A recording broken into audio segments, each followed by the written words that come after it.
Sesuai janji aku mau sharing sama kalian tentang buku-buku yang pernah aku pakai.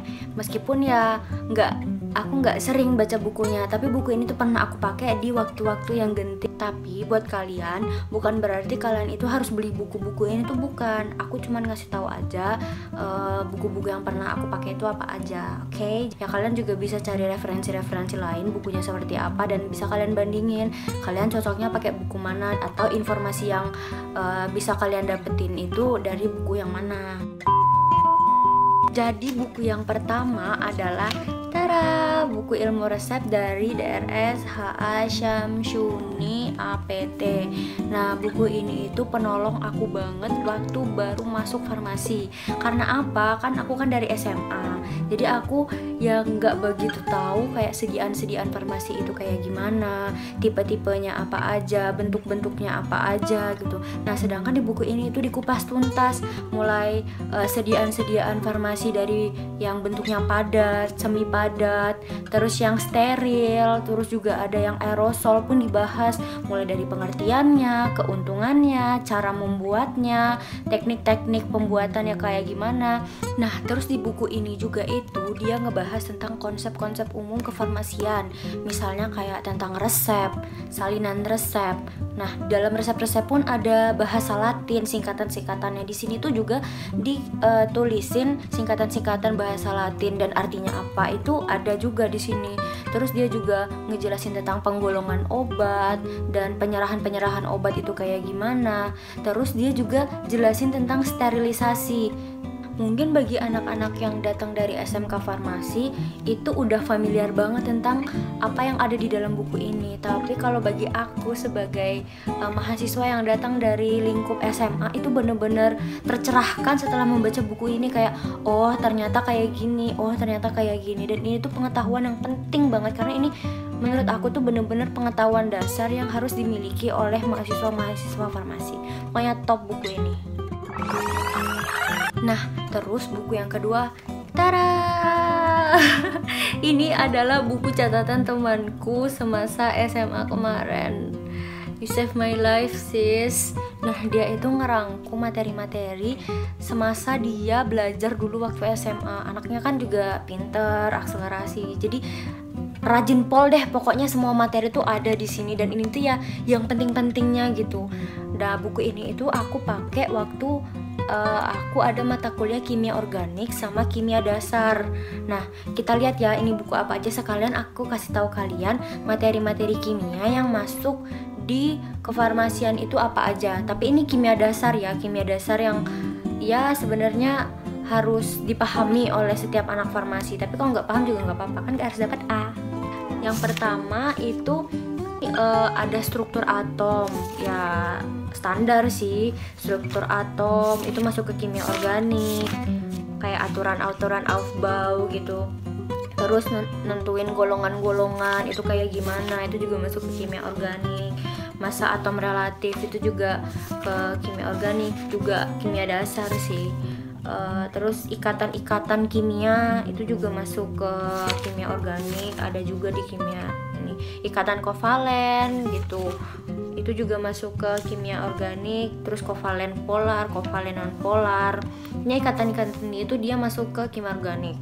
Nah, terus ikatan van der Waals, astaga aku udah lupa semua. Ikatan van der Waals, ikatan hidrogen, terus bentuk-bentuk geometri dan bentuk molekul itu kayak gimana, itu juga masuk di kimia organik. Terus apalagi ya?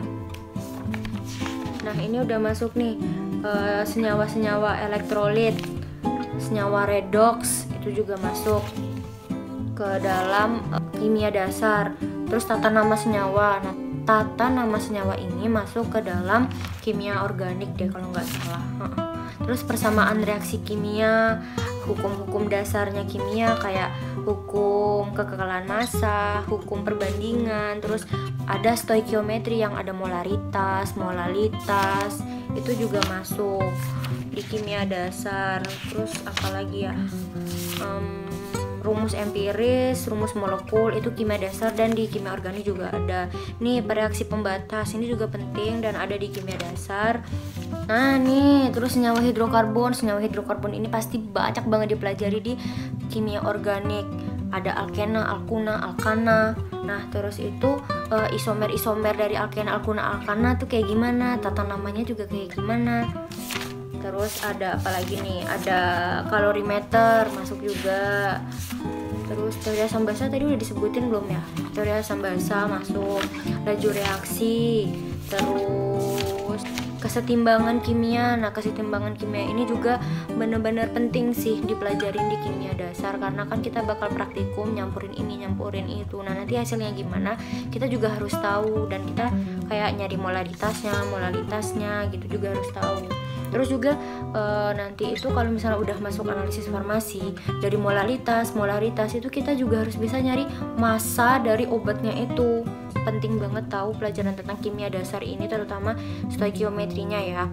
Nah terus selain itu juga ada sifat koligatif larutan, terus hidrolisis garam, pergeseran kesetimbangan kimia, terus ada larutan penyangga, kelarutan kayak pH gitu, itu juga ada. Nah tapi buat kalian yang bingung materi-materi kimianya ini dapat dari mana, kalian pasti pernah kan beli buku-buku yang ada di Gramedia yang ringkasan materi-materi kimia. Nah itu sebenarnya sama aja kayak isi buku ini. Yang penting itu ada materi kimia-kimianya. Nah kebanyakan sih yang di kelas 12 deh kayaknya materi-materi yang banyak masuk itu. Tapi aku udah lupa ding. Yang penting yang aku sebutin tadi itu kalian catat ya, karena kalau nggak salah ya aku pernah belajar itu waktu aku zaman maba. Nah terus buku yang ketiga adalah ini dia, kimia organik dari Fessenden dan Fessenden. Kayaknya kalau nggak salah nih orangnya kembar nih yang nulis buku ini, dan ini ada edisi ketiga. Ini ada jilid 1 dan ada jilid 2-nya.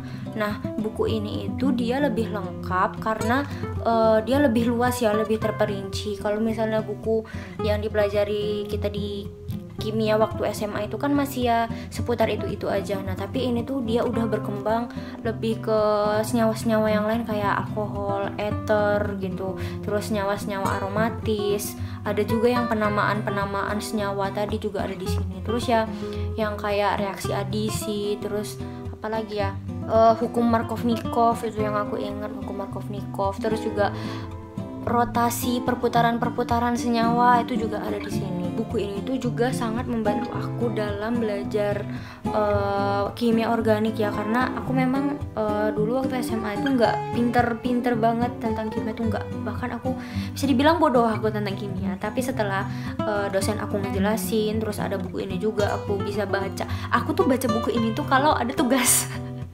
Serius, karena aku tuh orangnya memang bukan suka yang baca gitu, tapi untungnya dosen aku tuh memang dia rajin ngasih tugas ya, dan tugasnya tuh memang bisa dicari ada di buku ini gitu. Bahkan tugasnya tuh ya ada yang pernah dia ajarin, dan kalian sebenarnya nggak perlu takut ya, karena materi-materi itu pasti diajarin ulang sama dosen, pasti. Bukan yang tiba-tiba dosen ngasih tugas ini dan kalian belum pelajarin di kelas, tiba-tiba dosen ngasih tugas kalian disuruh cari sendiri, kalian disuruh belajar sendiri.